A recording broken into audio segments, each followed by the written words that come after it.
This, just press this. Now where's our Zoom? Where did our Zoom disappear to? Oh, it's here. Okay. Record. Okay. Okay. So hello everyone. What is it? Good evening. 36. 7 hours ahead, Rabbi. Hoo-ha. Yeah. Now, good evening, everyone. A special welcome. Last week we did not have a part of our journey as we had a special event for women, which was a journey for women, not into places around the world, into their soul and into their great spirit. But now we're back. And we hope all the women who were on enjoyed it. Exactly. We're back onto our journey as we're going to communities, and sometimes there's so many choices where to choose from of who to speak to. It's not always easy to get people and to be able to do an interview for an hour. It's many Chabad rabbis are very busy, and we have to make it work. But we're always obviously looking for places that are of interest and we can learn from, etc.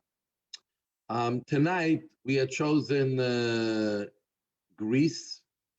We actually wanted to do Greece for Hanukkah, but it was impossible. The rabbi was too busy to be able to do Hanukkah. So we decided to go to Greece now and to be able to learn about Jewish life in a place where it's not so new. Jews have been living in Greece for many years, as we will hear in a few moments. But yet, we don't think of Greece as a Jewish place. Most people, without any knowledge, will think that there are no Jews in Greece. Mr. Bramson said he was in Greece and he didn't even think of a Chabad house there. So there is a Jewish community, there is a strong Chabad house in Greece, and in a moment we're going to hear all about it. As has been with some of the people who are in a difficult time zone, the middle of the night, and we would always love to be able to have them personally on here because that's what we strive to do, is to have a live interview. But just even sometimes with the best intentions, as we get closer, it becomes too difficult for them. They all have busy days. They wake up early in the morning. They run minions, etc., etc. So today's guest is actually someone that I pre-interviewed. Fascinating discussion, and we are going to get it up and give a chance to learn a lot about this country. So one moment as we're just getting ourselves ready.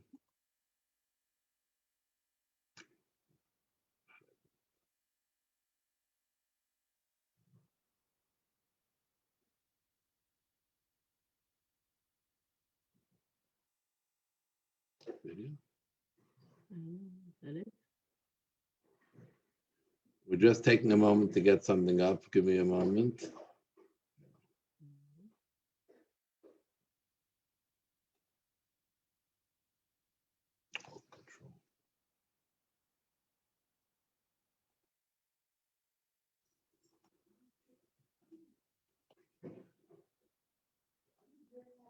Give us a moment.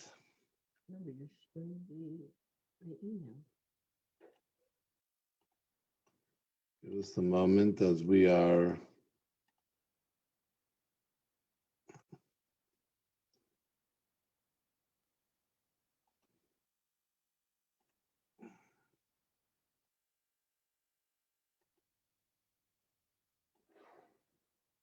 Which was yesterday, Journey Greece, right here.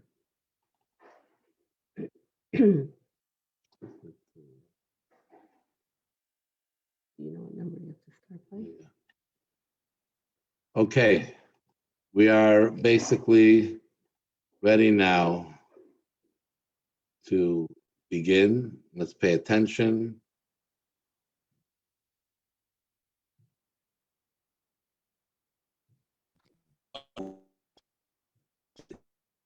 It's a Okay.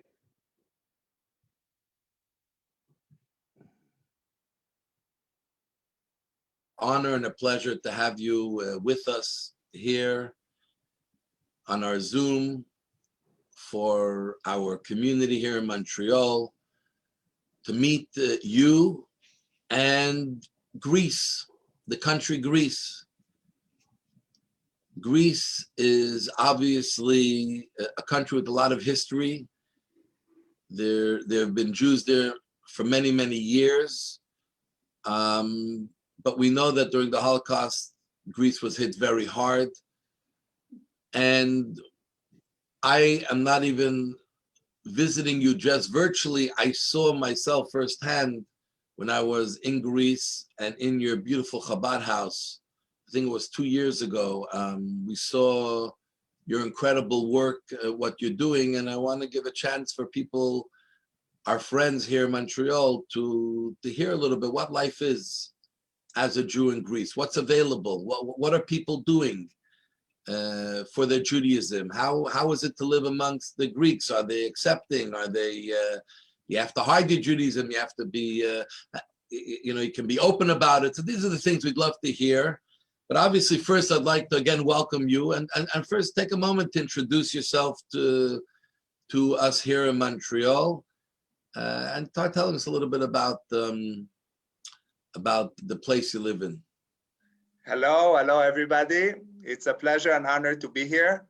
Actually, I have my roots in Montreal. My father was born and raised in Montreal. My grandfather came during the Second World War as a refugee to Montreal. So it's really, I also studied in Montreal. So it's really heartwarming to connect to Montreal. I'm here with my wife, Nechama, for the past 20 years. We came here to open the Chabad house in Athens. As Rabbi Krasiansky mentioned, the Jewish community of Athens, in Greece in general, is a very ancient one. The first Jews came to Greece more than 2,000 years ago. That means even before the destruction of the temple, of the Bet HaMikdash. And since then, there was a continuity of Jewish presence in Greece until before the Second World War. That was the peak. There was a very, very big and vibrant Jewish community. But then, unfortunately, with the Second World War, with the Nazis that came to Greece and they sent most of the Jews to concentration camps, so the Jewish community suffered really a lot. And now, basically, we still have a Jewish community, but it's the survivors. It's already fourth, fifth generation of the survivors. And we are very active in keeping Jewish life vibrant here in Greece. Now we have a community of in Athens, we have about 2,500 Jews, which live all over Athens. And then there's another community in Thessaloniki, which is the north of Greece. And there are other small communities scattered around the country. And you are all very welcome to come also to visit Athens and to experience it by yourself. I am sure a number of people have visited Athens already, or other parts of Greece, and definitely people are packing their bags especially after they're hearing more about it from you through tonight. As soon as the doors open up for travel, that they'll definitely want to go to Greece. It's interesting. When I went to Greece, we were in Athens, but we went to one of the islands, and it was only because of your presence and your service of delivering good, tasty, kosher meals throughout Greece that we were able to do it and go with Dina, my wife, for a few days to be in Greece. It was really top of the line dinners with even a bottle of wine that you're able to order. So obviously your reach is even beyond Athens, and definitely would love to hear about it a little more later on. you made a mention of a survivor community, that Greece mostly has a survivor community. I don't have to tell you much. Everyone is talking now about, there was written up in all the papers, all the Jewish papers, that the current CEO of Pfizer, which is one of the two companies that have made a vaccine, which is helping so many people. And actually Pfizer made a big step where they gave Israel an incredible amount, and they're actually using Israel as part of their study, is a survivor from Greece. And perhaps you maybe want to talk, I don't know if you know him or you know the family, but it must be something interesting. Yes, it is very interesting, and a lot of pride for the community. I don't know him personally because he left Greece before I came to Greece. He moved to the States, but I do know some members of his family, and definitely for this community, it's a very great pride to know that he's helping so many people all over, and that from this special community coming back after the Holocaust and rebuilding life and offering life to many people around the world. It's really special. As being a survivor community, the Holocaust is very present. Everybody has stories from their own grandparents, great-grandparents, and we have a very special focus about it, and we try to revive the Jewish life the way it was before the Holocaust, to bring back the Jewish life. So we have many activities going on here with the local Jewish community. But as you mentioned also, we have many travelers that come from all over the world, and we try to accommodate them and to make them feel at home. We try to think what we can do to offer them this feeling. So, of course, we have a welcoming center. We have also a nice kosher restaurant, which was really missing here. So people could experience the local kosher Jewish food. And also we have this service to send to people that travel to the island, so they could actually visit and enjoy the Greek islands, but without compromising on kosher food and quality kosher food. So it's really part of our mission to make Judaism available everywhere. And I can attest to that. To tell us, what was the community like before you and the Chama came 20 years ago? A survivor community down to several thousand people, from 60,000 or plus. What was it like? What was going on at the time when you arrived? So as I said, there's a continuous Jewish community here, which means that when we came here, we found already existing community with a nice synagogue, with a school, with Jewish life. Actually, even though it's not such a big Jewish community, but people really try to be connected. And it was great when we came, people were really welcoming us. And we started doing more educational programs, which people enjoyed very much. Learning more about what it means to be Jewish, learning more about their own Judaism. And also we started with holiday celebrations, which until then people would do at home. But it was more the grandparents that would host their families. But then when the older generation were passing away, the younger generation were looking for a place to be together. So we started with Purim. We made a very big event, and since then we do every year a big celebration for Purim. Last year we couldn't do due to COVID-19, and unfortunately, the way it looks, we will have to do a virtual celebration this year as well. But we try even now to connect to the people in the community, especially during the holidays. We have volunteers that go to visit people, especially lonely people or people in need, and looking after them, and finding the connection even during this challenging times. Okay, that is interesting. So you said there was one synagogue for the whole community, or there were several? So basically, the Jewish community in Greece comes from two origins. The first Jews that came to Greece, as I mentioned, they came more than 2,000 years ago. and they were called Romaniot Jews because they were during the Roman time, not from Romania, Rome, from Rome. So they are Romaniot Jews, and they were here for 2,000 years. Then the newcomers came 500 years ago when the Jews were expelled from Spain. So the Sephardi community came to Athens, to Greece. Mostly they came to the northern part of Greece, to Thessaloniki, but also all over Greece. And since then, there were two communities in Greece, the Romaniot community, and they had their own prayer books and their own traditions, their own foods, and also we had the Sephardic one. So in Athens, actually, we have two synagogues. We have a Sephardic synagogue and a Romaniot synagogue. In the past, both of them were quite active, but when we came, already only one of them was active on regular basis.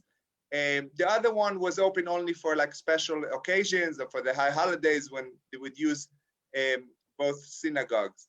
Yeah, one active synagogue and a very welcoming and beautiful community. Was there leadership? Was there a rabbi in the community when you came? Or were you sort of the first rabbi that came onto the scene? I was not the first rabbi. Of course, there was a rabbi in the community, which was actually very happy that we came. The rabbi of the community had a long relationship with Chabad, because even before we came to establish the Chabad house here in Athens, Chabad had connection to the local community and were sending yeshiva students and rabbinical students to come here, especially for holidays, to visit the communities and to help. So they already had a relationship with Chabad, and he was very excited that we came and to help and to enhance Jewish life here. So how did you end up in Greece? Maybe tell our people, how do you end up in Greece out of all places? How did you choose Greece, or it chose you? I guess it goes both ways. When we got married, me and my wife Nechama, we knew it was very important for us to go out to a community to help a Jewish community around the world. It wasn't particularly about Greece. We almost ended up in Russia, actually. But then we were looking around and trying different positions and different opportunities. We were offered Athens, Greece, and we came here to visit the community, to visit the place. And we found people that were really very warm, very welcoming, and very excited about the fact that we were coming. So we decided to make the move. We lived in New York at the time, and we came here, as I said, 20 years ago now. And since then, we made very strong contacts, and we have great friends here, and we raise our children here.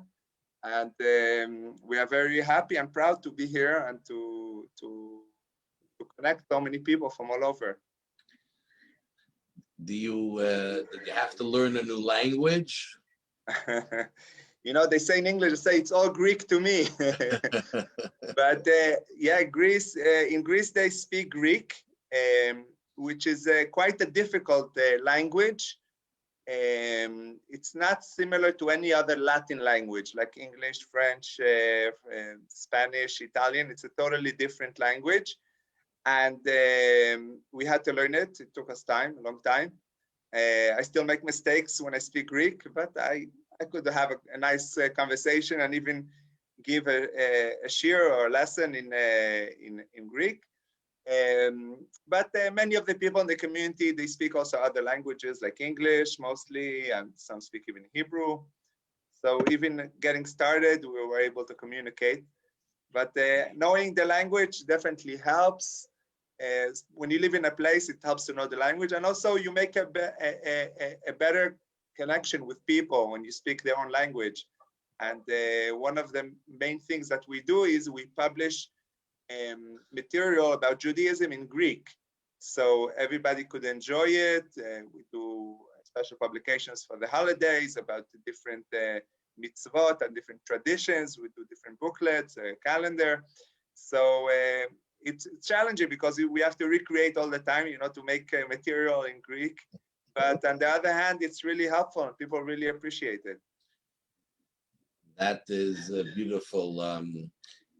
Your children also have been able to pick up some Greek, or it's, Well, they know better than me. Actually, they grew up here. They correct me. My younger son, he always makes fun of me when I make mistakes in Greek. Yeah, so yeah, they grew up here, and actually, our daughter, she writes in our. We have a weekly newsletter that we send out to the community. Now it's through email, and she has a weekly column about the parsha that she writes in Greek. wow. Like usually we write in English or in Hebrew and then we translate, but she writes it in Greek. It's already the 6th year that she writes, and people really love it. Yeah. And how old is she? She's 20 now, and Started at 14. Yeah. That's incredible. That is incredible. They say that when especially shluchim go out to a place, it's not obviously just the man, the husband, the shliach. It's the wife who's equally, and what we saw in action, your wife with you in the restaurant and the Chabad house, running the place. But the children play a very big role in the shlichus and in your work for the community. And I'm sure it's in your case the same. And I don't know if you want to maybe comment or say something. Tell us a little bit about, what your children, the effect of your children in your life and success in Greece. Definitely. I'll mention 2 small stories, anecdotes. So our oldest son, Aryeh, he was now he's 19. When he was like maybe 6 or 7 years old. So we always, on Shabbat, Friday dinner, we always have guests. We always had, even before we had the Chabad house, a big center and, a facility, we were hosting people at home. We always had visitors. So one time, someone, a traveler, was sitting next to him and was like asking him, "What do you want to do when you grow older?" So like he was like, I will see when I grow older. So he was like pushing him, like, what do you want? Maybe you want to be a shaliach like your father. So he answered him, I'm already a shaliach. And this is so true because, we chose to come here, but they grew up here, and growing on shlichas, especially in remote places, it's not easy because in many sense, you're not in your regular environment. You could be the only one that really walks around with a kippah and observes a Shabbat and kosher, and it's quite challenging. But when when they have the Mhm.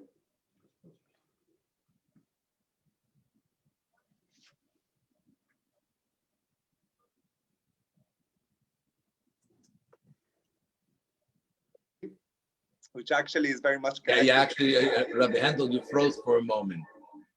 You froze for a moment when you said when you had you said after your children didn't choose to be there, and then you froze for a moment. Yeah.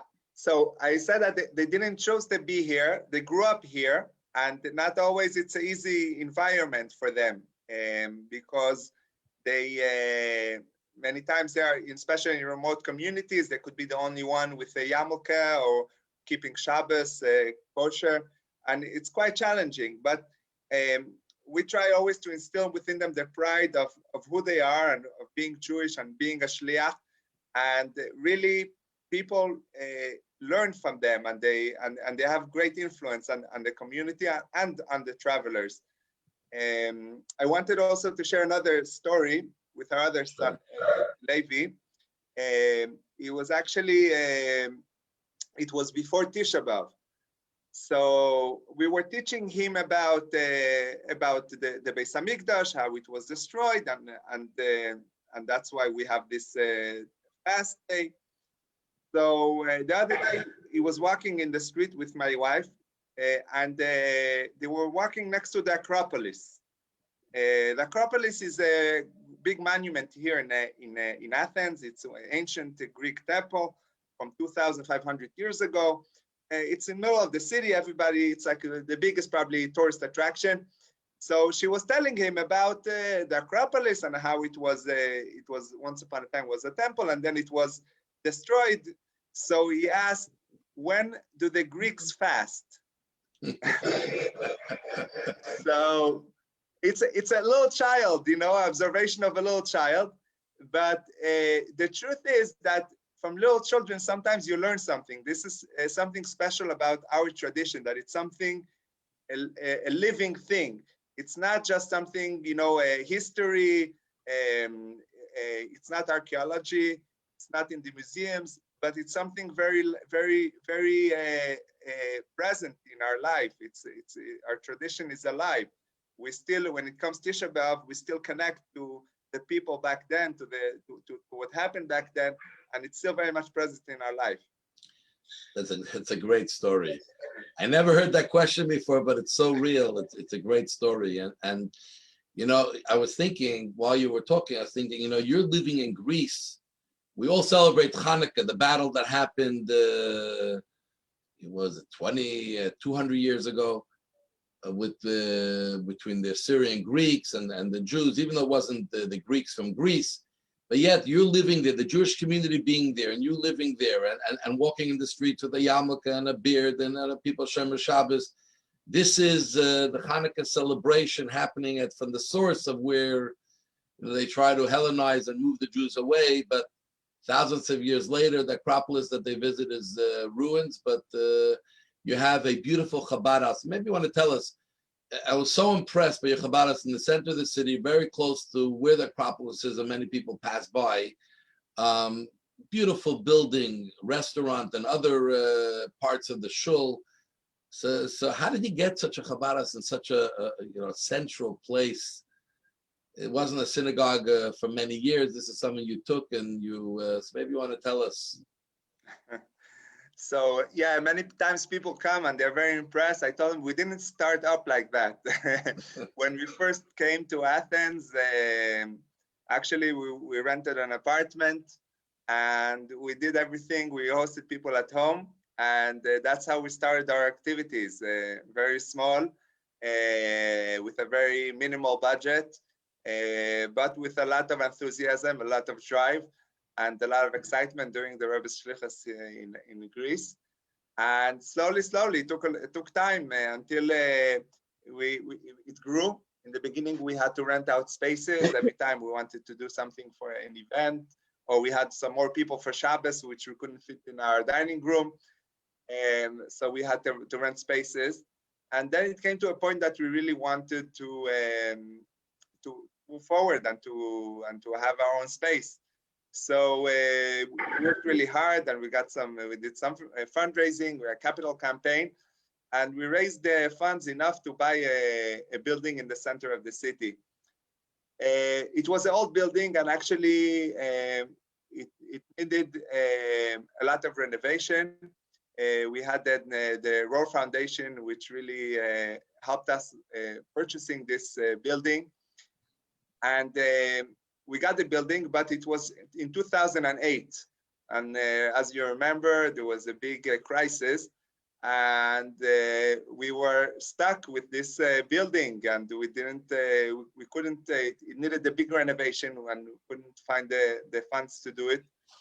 So we didn't know what to do. So the time passes by and things don't really get better. But so we decided in the meantime to rent out another space, another building. And we looked around, we found the real estate was down because of the crisis. So we found another building and we moved in. And it was nice because it had a nice place for sukkah. It was a place that really could accommodate all our needs. And the time goes by, and the people that owned that building wanted to sell it. So because they had a mortgage on the building, so we said, we cannot afford really to buy it, but we have this other building. Maybe we can make some kind of deal and exchange.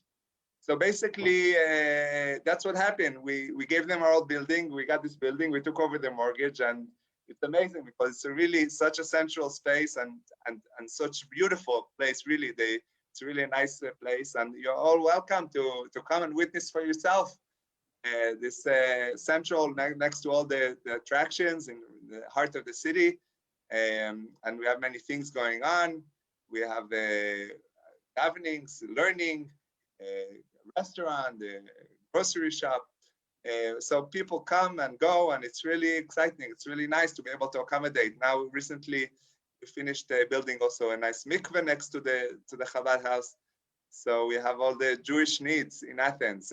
Wow, wow. Is this mikveh that you built a new one or the first one that's operating now since you're there? Or was there a mikveh still from before that existed that was properly kept up? So there is another mikveh in Athens, which was built quite a few years ago. But there was a need for a new modern mikveh, more accessible in the center of the city.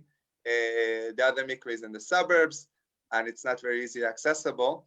So we made this effort to create this space, and it's amazing. I mean, we knew that there was a need for it, but we didn't even do yet the official opening because of the corona. But already there's much more demand than we even imagined, and it's really special to come here in Athens and to be able to use the mikveh to practice Judaism is really special and exciting. That is a great sign of your success, because to shul, if people are going to come to a restaurant, to a shul, to a program, that is one level of reaching out to people. But getting people to use the mikveh and the importance of family purity in life, this is really a sign of real penetration within the Jewish community. So what were your challenges when you came? Both in terms of just being a new couple to a city, and Athens is a massive city, a big city, and spiritually, what were some of the challenges you had to deal with? You had young children or one young child. What were some of your challenges you had at the beginning that you had to deal with? You may want to share with us. So first, the language barrier, as you mentioned before. But not just the language, but also it's a very different mentality. And it takes time to understand what people really mean when they say certain things. And it took us time to adjust. And in the beginning also, it was not easy with kosher food. Now it's we have already a system, it's all available. But back then it was quite a challenge. Actually, we used to ask people that came, travelers, to bring us some food products that we couldn't get locally. When we moved, actually, very soon after we moved here, there was the 9/11. So many people were stuck here because there was like over a week that there were no flights. So it was just before Rosh Hashanah. So we had many people that came back to Rosh Hashanah when we first started. I think the most challenging thing is the children. Growing the children in such an environment, and trying to keep our values, our traditions. It's not easy. It's not easy being also far from our own families, from our friends. But with the time, we developed many friendships, as I said, and the people are really close to us, and we feel like family with them. So you mentioned kosher. When you came, it was very difficult. What is now for kosher, like chicken, meat, milk products? Is there, if anyone wants kosher, they have to come to your store, or is there places around that they can get them as well?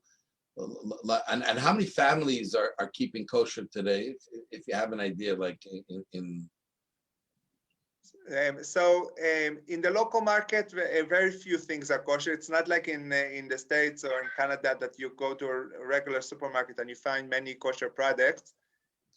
However, we make it available to everybody, which means that you don't need only to come physically to the store. We have a very nice e-shop, and people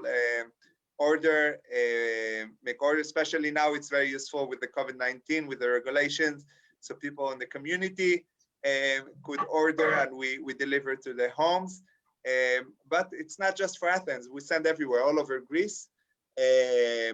Everything, meat, chicken, dairy products, sweets, everything. We don't have such a big variety as probably you have in Montreal, but we have the basics.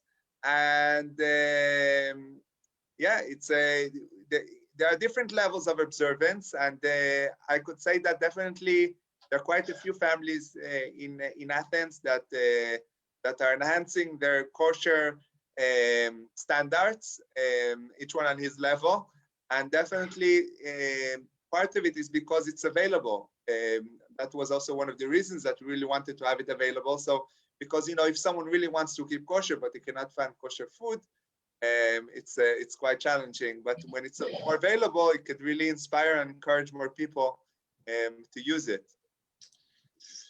Curious, young people, like you're there 20 years already, people that were born or that were kids when you were there, are they staying to remain part of the community? Are they staying in Greece, or the young people leave?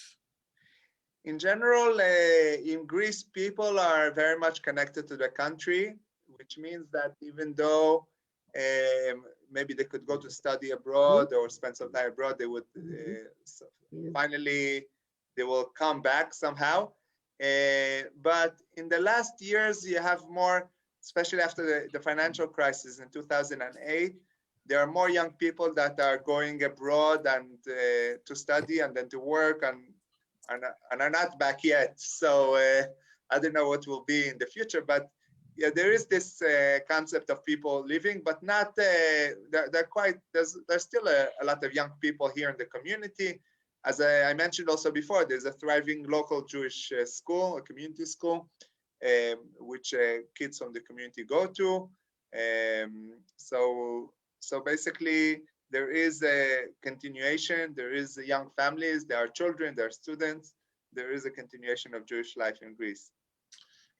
Now, do you travel around the country to the smaller Salonika or Rhodes or some other places to meet the people, to serve the people? We do travel to smaller communities. Actually, in the places you mentioned, in Thessaloniki and also in Rhodes, we have Chabad houses. So there's Rabbi Kaplan in Thessaloniki and Rabbi Medina in his family in Rhodes. So they have someone being there and all the time and connecting with people of the community as well as travelers. Besides that, there are other communities, small communities in Greece, which we are in touch with on regular basis. We go to visit. Actually, there is a small community near Athens, which is called Chalkida. It's one of the places that the first Jews came when they came to Greece, and there is a small community. They don't have a rabbi there. And actually, I go there every year for Yom Kippur, and I do services there. Wow. So we have a very strong connection with that community, which is like 50 kilometers out of Athens. Wow. Having been there and traveled around, have you ever discovered, there must be so much history there, shuls, synagogues, mikvahs maybe, other Jewish institutions, great rabbis, Greece at one time had some of the greatest rabbinical scholars in the Middle Ages. Have you ever discovered any manuscripts or writings or buildings that are not necessarily very known or in your trips? Like, have you discovered history there, Jewish history? During my trips, I did find the Jewish history. I wouldn't say I would discover it because it's very well researched. There's a book about the Jewish life in Greece and about the various communities. Unfortunately, many of the a few of the cemeteries and many of the actual buildings are not around anymore. We just know about them. But there is still Jewish life, Jewish things in different places. Actually, a friend of mine went to Zakynthos. It's a island, island in the western part of Greece, and he was very excited to find there the place where the shul used to be, the writings. So I mean, you could find in different places still writings and some Jewish, some evidence of Jewish presence there. There's also a very nice island just an hour away from Athens, which is called Egina. And over there, right next to the port, there's an archaeological site. And they have a mosaic of a shul from the 3rd or 4th century. Wow. Which now they are preserving, and if you go there, you could see it. That is beautiful. So how is it living in a country, 2,500 Jews in Athens, I'm not sure how many are in the rest of the country, amongst millions and millions of Greeks? How do the Greeks look upon the Jews today? How is there anti-Semitism or any other, those types of difficulties, anti-Israel? I know that Greece has really become close to Israel in the last little while. Is that something that's felt in the streets? If you can give us a picture of what it's like living as a Jew and walking as a Jew in Greece. In general, on a personal level, I never had a problem. It's very safe here, and the Greeks are very nice people. There is anti-Semitism here, but it's mostly because of ignorance, and there's no violence. But once in a while, you could have some graffiti in a cemetery, which is very disturbing, on a Holocaust memorial, which is really disturbing. Also, a few years ago, there was a right-wing extremist party who gained popularity, and they were also part of the parliament, which was very, very disturbing. But then, since then, I mean, they went down. Actually, some of them are in jail now. So, in general, as day-to-day life, it's quite safe, but definitely there is a place for more awareness and to fight this anti-Semitism, which actually the community is very much involved in, very active. Every time that there is something, they're very much involved, and they write letters and they make protests, etc. So we hope, I think everywhere we have this issue, and hopefully it will get better. Are Jews, what does the general community do? Are they professionals, businessmen? Have any Jews reached higher office in government or in business, very recognized names, or it's a very discreet community unto their own? It's a small community relatively. If you think about it, there are about 11 million people in Greece, and you have a community of maybe 4,000 or 5,000 Jews. So it's a very small minority, but Jews are quite involved. You have doctors, lawyers, business people. In politics, you won't find so much Jews. There are a few that got a little bit involved in politics, but there are some Jews that were more known. In general, I think that the Jewish presence is felt in Greece. There's also a very nice Jewish museum in Athens and also in Thessaloniki that actually brings out the Jewish life and the history of the Jews in Greece. That's definitely very very interesting. And when events happen, the government participates or sends a letter, acknowledges the Jewish community. Yes, definitely. There is a recognition of the Jewish community in a very active way. And also, as you mentioned, the ties of Greece and Israel really enhanced in the past years.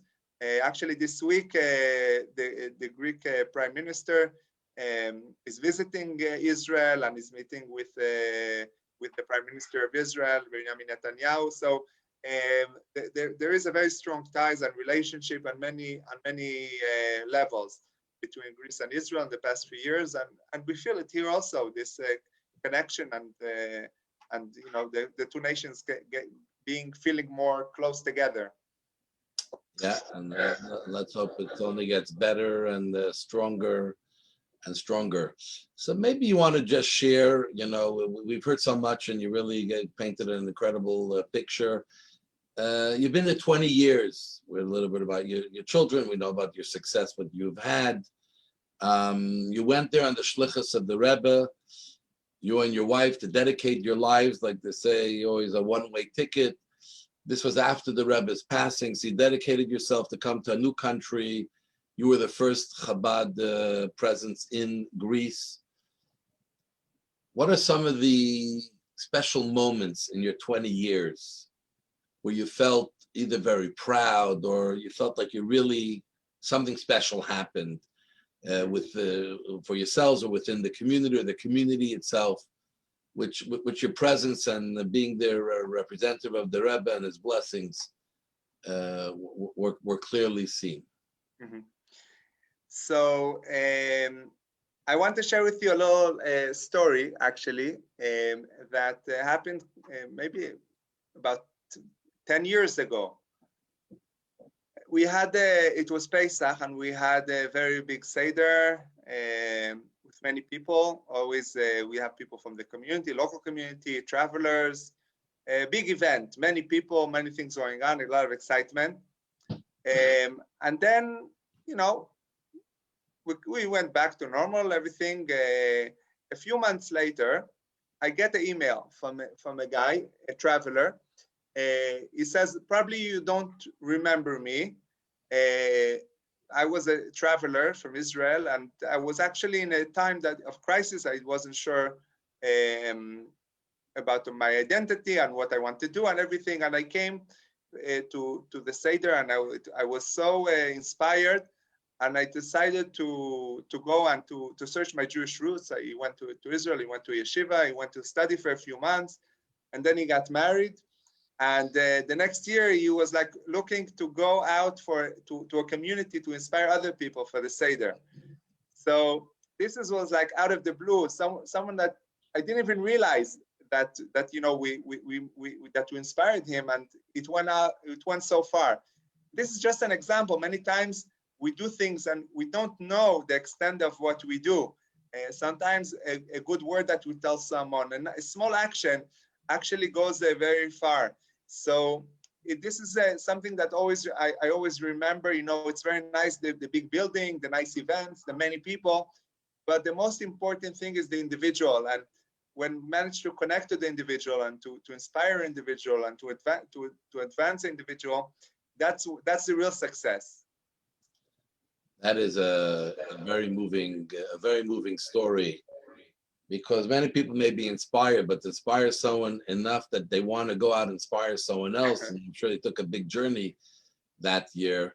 So actually, sort of to just wind down, you're talking to people, maybe potential travelers. Who are the travelers that are coming there? Are they businessmen? Are they people who are just visiting another European country? Are there Israelis, a lot of Israelis coming there? It's a close plane ride. Israelis a lot of time looking for vacation places. A lot is they've had enough. They used to go to Turkey. Now I guess Greece is becoming big. Like, who are the travelers that are coming there? That you've been so busy, and God willing, when COVID will be behind us, I'm sure you'll be busy again with them. So we do have visitors from literally from all over the world. We joke, that there are people that collect. They go with their passport and they collect stamps from different countries. And actually, by us, we had on our Shabbat table and as visitors, we had people literally from everywhere.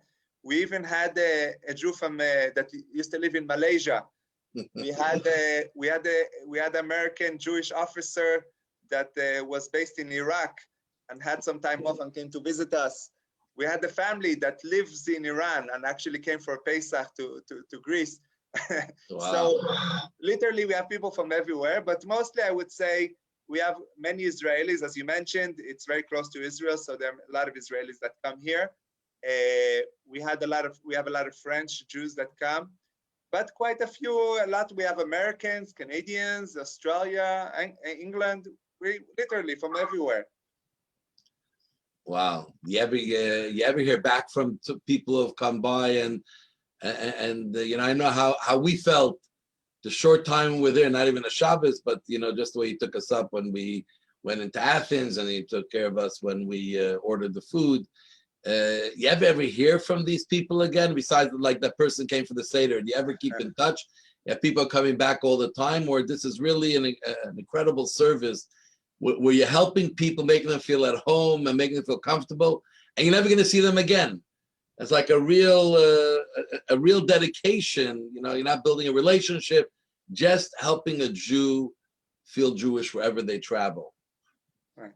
Yeah. So I mean, a big part don't come again, but there are quite a few that did come again.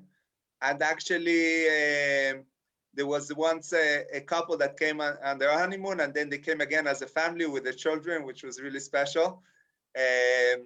But we do have returning people that come, and one says, "Oh, I was by you, I don't know, 10 years ago when you were still in your house, and now you have this beautiful Chabad house." And in general, also, we try to keep in touch with our visitors. Now with the technology, it's more easy, you know, with email and WhatsApp. So we are not, I wouldn't say with everybody, but we are trying to keep in touch with the people that visit.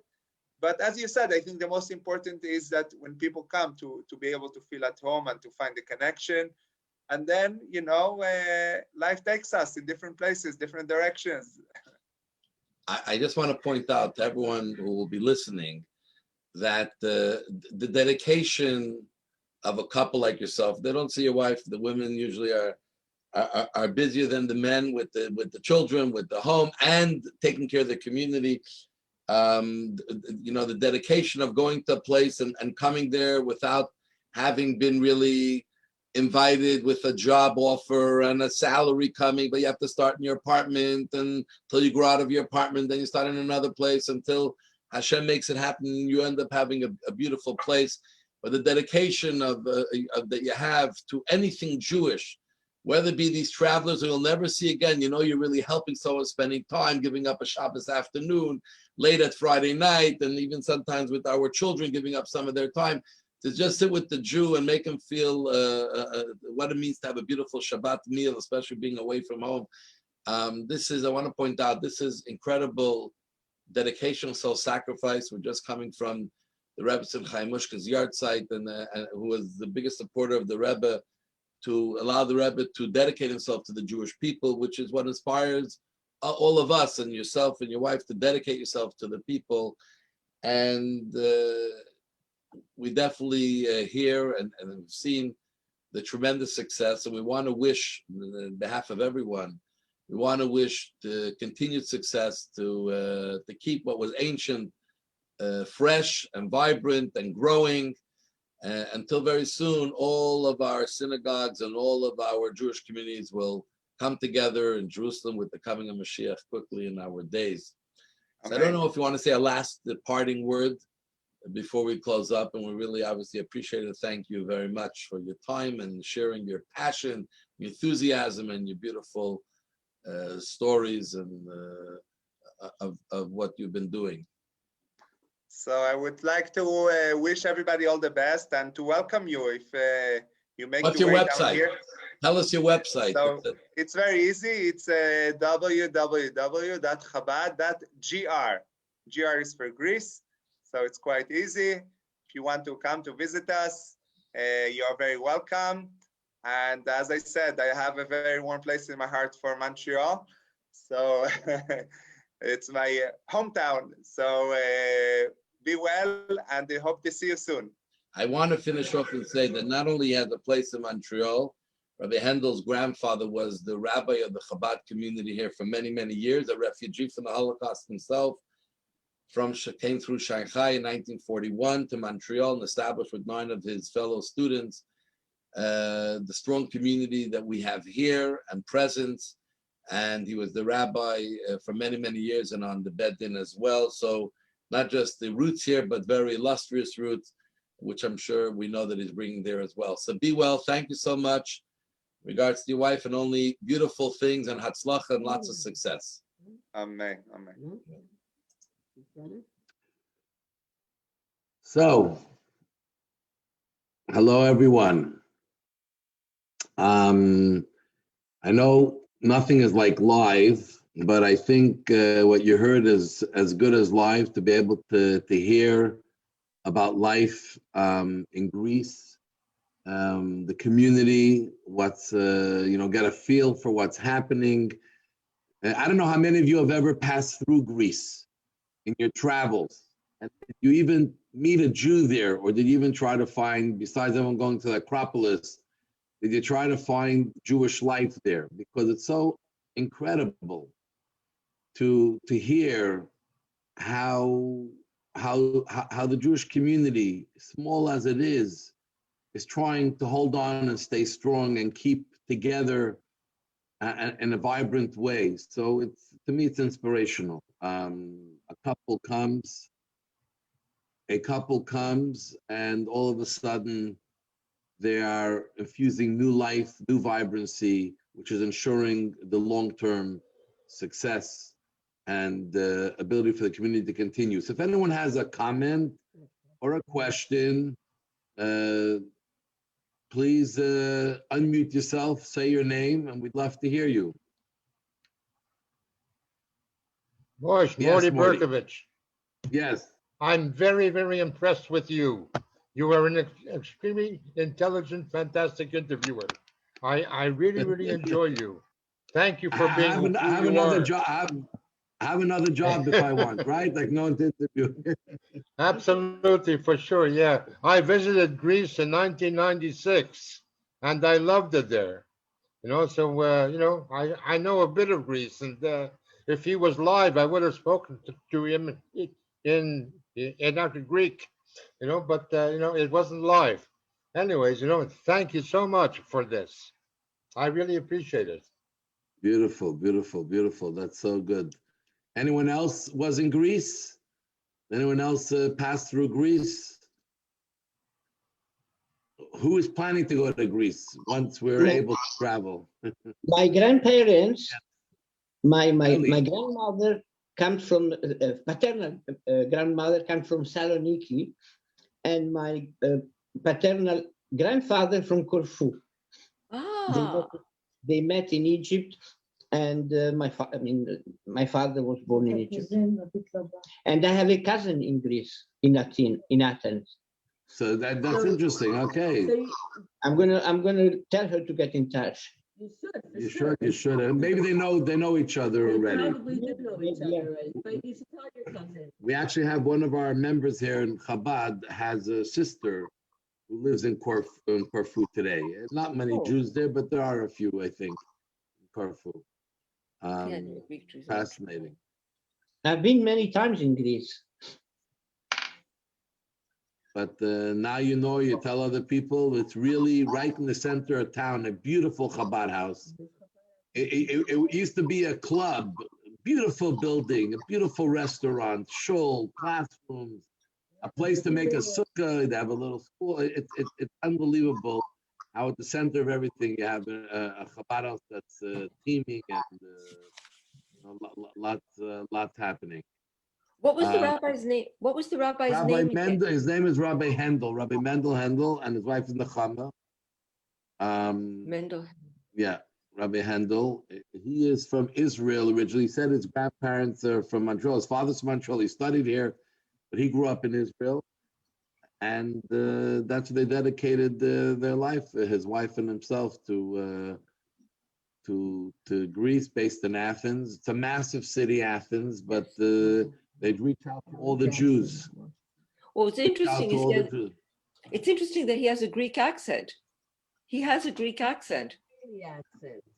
Yeah, 20 years living there, Yeah.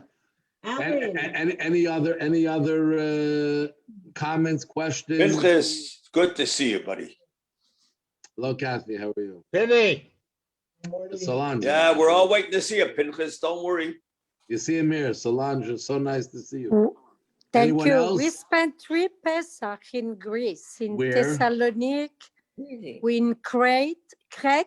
In Crete, but yeah. we were in organized trips, Mhm. you know, all inclusive for Passover. Yeah. So we've been there 3 times. Okay. Wow. Very nice. Well, they weren't in Athens.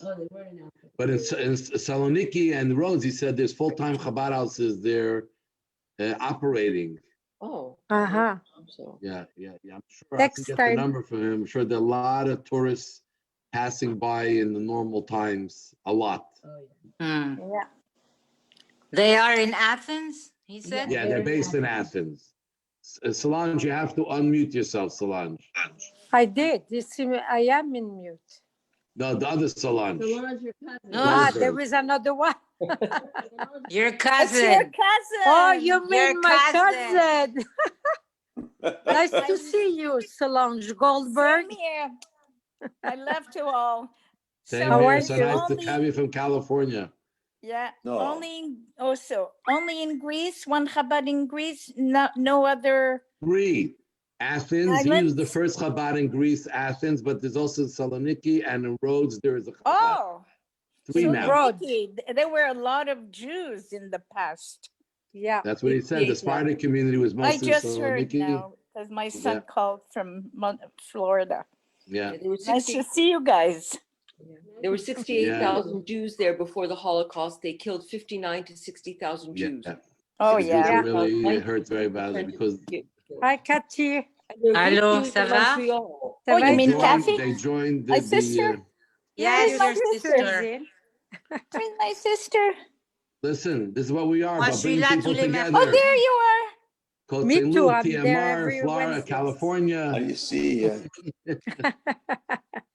Yeah, beautiful. Very nice. By the way, next week, it's going to be live. We're meeting with the Jewish community of Alaska. Wow. Wow. Alaska. Alaska. So if you think we're going to question is where is it colder? In Montreal or in Anchorage, Alaska? Wow. That's a good question. We already know. We definitely Okay. know that in our hearts, we're all warm. Yeah. It's Outside. true. It's true. Beautiful. Va, Kachi. Very, very well. Ça va et toi? Ça va, Thank grâce you à so Dieu. much, everyone. It was Thank pleasure. Rabbi, is there a you. chance? Rabbi, Yeah. thank you, Rabbi. Shabbat shalom. Rabbi, Eliozev here. Is there a chance Shalom. going to Thank you Venice? so much. Really. the We're best. gonna do Venice. When Oh, we do Venice, we're gonna have the rabbi and the Venice. Rebbitzin. Maybe even only the Rebbitzin. hello. We have Rebbitzin. I have my own Rebbitzin. Rabbi, I My- have my own Rebbitzin that fell in love with her. Yeah, We spent yeah, the yeah. weekend. We're gonna We do spent the Venice. weekend at the restaurant. What a place!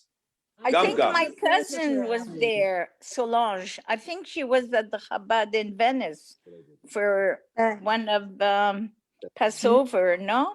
No, Greece. yeah, I was in Venice, but it wasn't for Passover. It was for the mid holidays, you know. Yeah. Oh, Uh, Kol we HaMoed. went to Venice twice. Yeah, To yeah, the yeah. We're ghetto. gonna have We were Venice. in the ghetto and the restaurant. We were in the ghetto. Everybody stayed in the ghetto. And when we Yeah. have Venice, we're gonna have the Rebbitzin. Oh, yeah? I was there That's good. 30 years ago. Yeah. We What were a there nice like place. 4 years ago. Wow. Yeah. Yeah. And Wow. mind you, 2019, we were there. Yeah. I mean, before the But corona. next year, We were in in Florence. Jerusalem. We're all Ah, gonna be in that's God Jerusalem, willing. God willing. Yeah. Baruch God. Hashem. Yeah. Si Dieu veut. Thank Si you, Dieu- Rabbi. So thank you you all very so Thank you, much. and Rabbi have a and great Rebbitzin. night. Thank you. Bye, Thank Solange. you very All the much. best. Oh, Bye, tout le nice. monde. Thank you so much. Very Bye, nice. Love you everyone. all. So Warm, nice to have stay you all. safe. Thanks. It's a warm evening on cold winter nights. It makes a huge difference during this pandemic. It really, Yeah, that's true. it's something Thank to you. really look forward to. I really look Rachel. forward to them. So thank you very much. We Wow. got our vaccine. Yeah. We got our Oh, vaccine. good. My Beautiful, next good. one is next week and Harvey in 2 weeks. Beautiful. I'm so happy for you. Yeah, thank you, guys. Well, all the best and stay safe. Solange, I miss were you. on- Yeah. Solange, were you on last week when I had my women's event? Joyce Aspia, did you hear her? Did you? When you had what? Last Wednesday night, I had an event for women. Joyce Yeah, Azria. Mushka, Chaya Mushka. Yeah, Joyce Azria was talking. No, but I was You know not who Joyce here. is? I You know was who Joyce- outside. I wasn't at home, so I missed you. But you know who Joyce is your sister's neighbor. She was your sister's neighbor, I think. Was she? Joyce Azria. Which sister? Violette, I think. Rita told me. Joyce, what's her last name? Max Aspia. Max Azria. Wasn't he your sister's neighbor? Does she have another sister-in-law, Violette? Does Jim have a sister, Violette? Violette is my sister-in-law. So married to my brother Henry. Right. So she didn't live next to Max Azria? Oh, Max Azria. Yeah, yeah. I'm not sure, but I know Max Azria and my brother Danny started partnership and they started importing shirts from China. So his daughter became religious. Oh, he's married with 7 kids.